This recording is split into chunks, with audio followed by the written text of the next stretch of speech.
So I know you were talking about Allie, also my cousin, and you got my beautiful wife. Yeah, it's a beautiful wife, and you also had 2 kids as well. Yeah. So I was actually another podcast I was watching, the Wealthy Way podcast. Have you ever watched it? Well, Ryan Panetta had Grant Cardone on, and he was kind of talking to him, and something he said kind of crossed my mind, and I kind of wanted to bring it up to you. This is what he said. He said, the mission statement of the Wealthy Way is to try not to go broke while trying to get rich. Mm-hmm. So what I would probably agree with that 100%. So how does that go? And he was also talking about it's like family wise, like you can go broke family wise, relationship wise, going too much into business and spending all your time doing that. So how have you found that balance and try to keep the wife and kids happy? I think Grant Cardone is perfect on the spot of, and you either love him or you hate him. Right. And he knows that. And he'll say it too. Yeah. I've never met him. I'd love to just shake his hand. Yeah. Awesome guy. He does a lot of social media content too, for sure. Oh yeah. He turns it out. Oh yeah. When you're making $200,000 a month. Yeah. I don't know what. I really don't know. More. Yeah, I don't know what he really makes. But I think he makes millions a month. Yeah, probably. Oh yeah, he does. Yeah, he does for sure. But like when you're, he probably makes about, I would say probably like $1 million a month, $1.5 million a month. Maybe more. Because I think it said his jet takes like $1.5 million in fuel. Yeah. But that's like not business wise, $1.5 million a month. Right. But again, like you have all that money in a business account, you only take the draws when you need them. Like the business pays for everything, so you really need the money for it. Exactly. So, but anyways, he probably writes himself a check for like $15,000 a month. So that's it. Yeah. So, anyways, he's spot on. I think he's on it when he says like you need to include your family in the business. Take your family and your kids wherever you go if you can. Right. Take them to the different cities, especially when you're traveling a lot. Mm-hmm. Like, and that's what Grant said. He was saying, like, I to. take my kids everywhere. Like, we get on a jet, they're homeschooled. Yeah. I just take them with me because I'm around. I'm gone all the time. Yeah. So I can never be around unless they're. And so, like, well, the problem, not really a problem, is like everybody makes their life around their situation. They make their decisions based on their situation. Yeah. His situation is he's traveling all the time.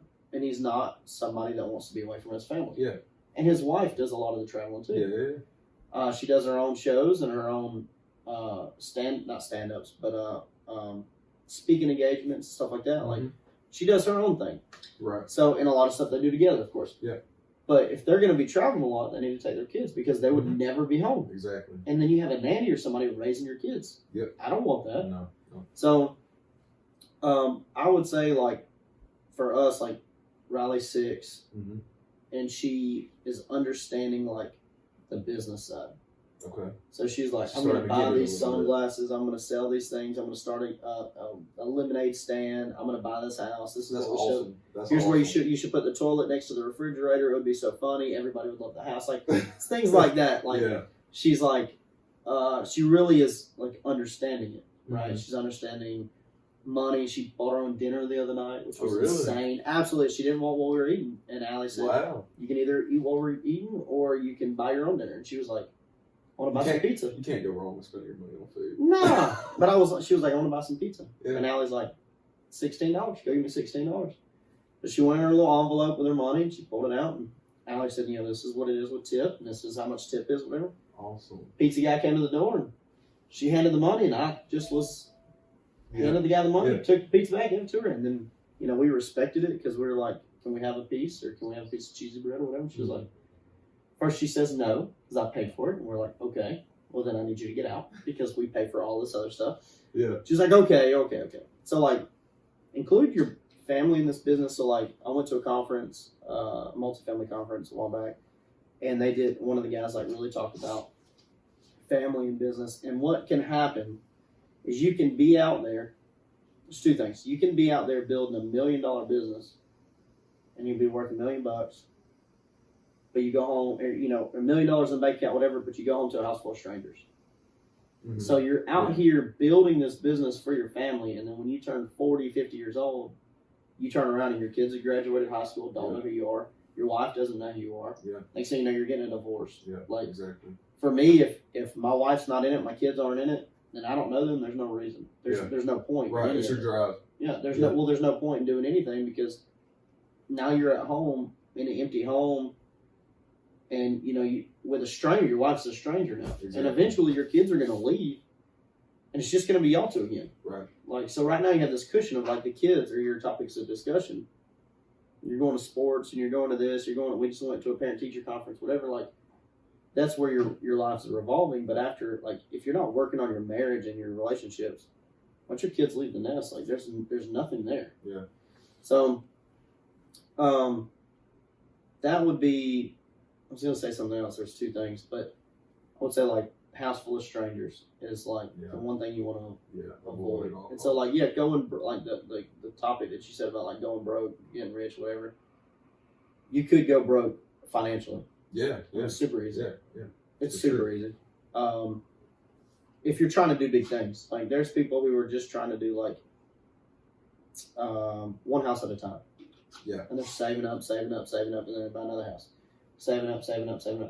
But those guys they can still go broke because they don't allocate for expenses correctly. Mm-hmm. And then they try to leave a job too soon. They have a couple of rental houses.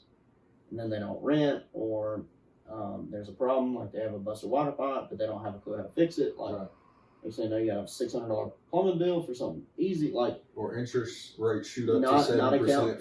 account for floating interest rates. If you did a floating one, I mean, it can really it can make you go broke. And then next thing you know, I mean, that's where foreclosures happens, bankruptcies happen, that kind of stuff. But if you're not doing it with your family or taking the time to be with your family, like when we were flipping, I was working 7 days a week because I was working a W-2 job too. Yeah. I was out there on the weekends. I was working 5 days a week.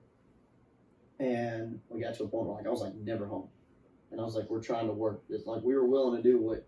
So you were kind of getting to that point. You were like, man, I'm losing out on a lot of time with my family. There was times like we had our second kid. We had Braden. Yeah, Braden. And the next day, after he was born, the next day I went and demoed a house. Wow, yeah. Left her with my mom.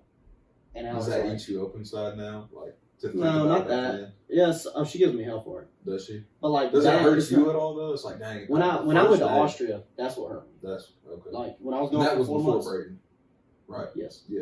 That was before Braden. I was there for 4 months. I only seen them twice. Right. That's the stuff that killed me. Like halfway through, I was like, I'm done. I'm going home. Yeah. Like she was like, no, just stick it out. Like, well, this will make us stronger or whatever.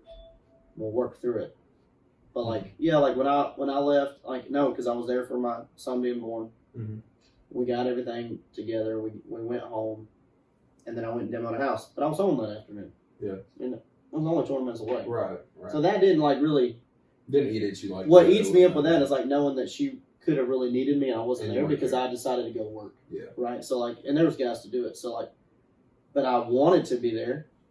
I wanted to be here and I wanted to be there. Right. So it was like, Mm-hmm. It was. There are things that I've said like I would have rather went to the park.